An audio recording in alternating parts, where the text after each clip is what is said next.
ಬಂದರೈ ಕಳರು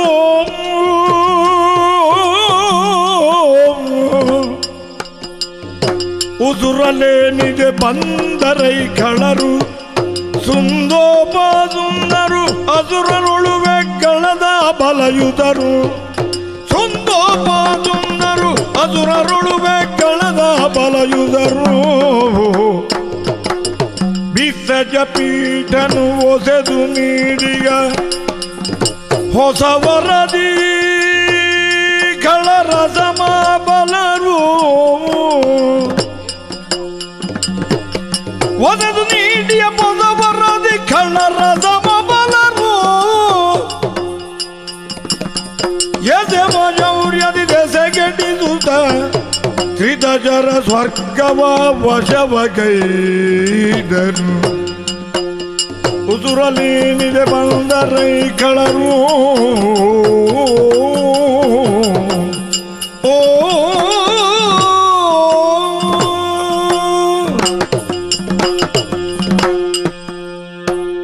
ನಿನ್ನ ಬಗ್ಗೆ ನನಗೆ ಸದಾ ಗೌರವವಿದೆ. ವಿಶ್ವದಲ್ಲಿರುವಂತಹ ಎಲ್ಲರೂ ಚೆನ್ನಾಗಿರಬೇಕು ಎನ್ನುವಂತಹ ಕಾಮನೆ ಉಳ್ಳವರು. ಆದ ಕಾರಣವೇ ನನ್ನ ಕಷ್ಟವನ್ನು ಹೇಳಿಕೊಂಡ್ರೆ ಅದರಿಂದ ನಾನು ಪಾರಾಗಬಲ್ಲ ಎನ್ನುವಂತಹ ವಿಶ್ವಾಸ ಇರಿಸಿಕೊಂಡೆ ಇಷ್ಟೋ ಮಂದಿಗಳನ್ನು ಕೂಡಿಕೊಂಡು ಇಲ್ಲಿಯವರೆಗೆ ಬಂದೆ. ನಿನಗೂ ಕಷ್ಟವೇ? ಹೌದು. ಏನಯ್ಯ? ಸ್ವರ್ಗದಲ್ಲಿ ಸುಖವಾಗಿದ್ದೆವು. ಆದರೆ ಆ ಸುಖ ಚಿರಕಾಲ ಅನುಭವಿಸುವಂತಹ ಯೋಗದಿಂದ ನಾನು ವಂಚಿತನಾದೆ. ನೀನು? ನಿಜ. ಹೇಗದು? ಕಳರ ಹಾವಳಿ. ಕಳರು? ಭೂಲೋಕದಲ್ಲಿ ಶೋಣಿತಾಪುರದಲ್ಲಿ ದುಷ್ಟ ರಾಕ್ಷಸರು ಹುಟ್ಟುತ್ತಾರೆ. ನಿಕುಂಭಾಸುರನ ಕುಮಾರರು.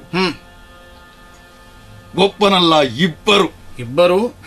ಹೆಸರು ಒಂದೇ, ಸುಂದ. ಆದರೆ ತಮ್ಮನನ್ನು ಗುರುತಿಸುವುದಕ್ಕೆ ಉಪಸಂದ ಹೀಗೆಂದು ಅವನನ್ನು ಕರೆಯುತ್ತಾರೆ.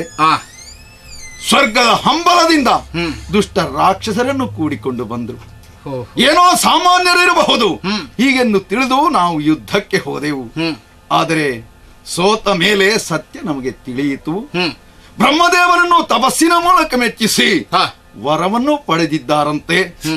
ದೀರ್ಘ ಕಾಲವರೆಗೆ ಅನ್ಯೋನ್ಯತೆಯಲ್ಲಿದ್ದಂತಹ ಅವರಲ್ಲಿ ಪರಸ್ಪರ ವಿರೋಧ ಹುಟ್ಟಿಕೊಂಡು ಒಬ್ಬ ಹೊಡೆದಾಡಿದರೆ ಮಾತ್ರ ಅವರಿಗೆ ಸಾವು ಸಮನಿಸುತ್ತದೆ ಹೊರತು ಮತ್ತಾರಿಂದಲೂ ಅವರಿಗೆ ಮರಣ ಇಲ್ಲ.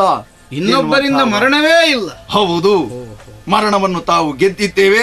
ಆದ ಕಾರಣ 3 ಲೋಕವೂ ತಮ್ಮ ಅಂಕೆಯಲ್ಲಿರಬೇಕು ಎನ್ನುವಂತಹ ಆ ಕಾಮನೆ ಉಳ್ಳವರಾಗಿ ಪಾತಾಳದಲ್ಲಿ ತಮ್ಮ ಪ್ರಭುತ್ವವನ್ನು ಸ್ಥಾಪಿಸಿದ್ದಾರೆ.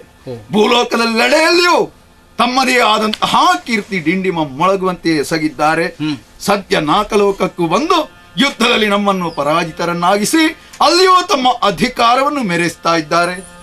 ಅದಕ್ಕೆ ನೀನು ಇಲ್ಲಿಗೆ ಯಾಕೆ ಬಂದೆ? ಆದ ಕಾರಣ ತಾವೇನಾದರೂ ಮನ ಮಾಡಿ ದುಷ್ಟರ ನಾಶ ಮಾಡುವಂತಹ ಹೊಸ ಹಂಚಿಕೆಯನ್ನು ಹೂಡಬೇಕು ಅಂತ ದೀನನಾಗಿ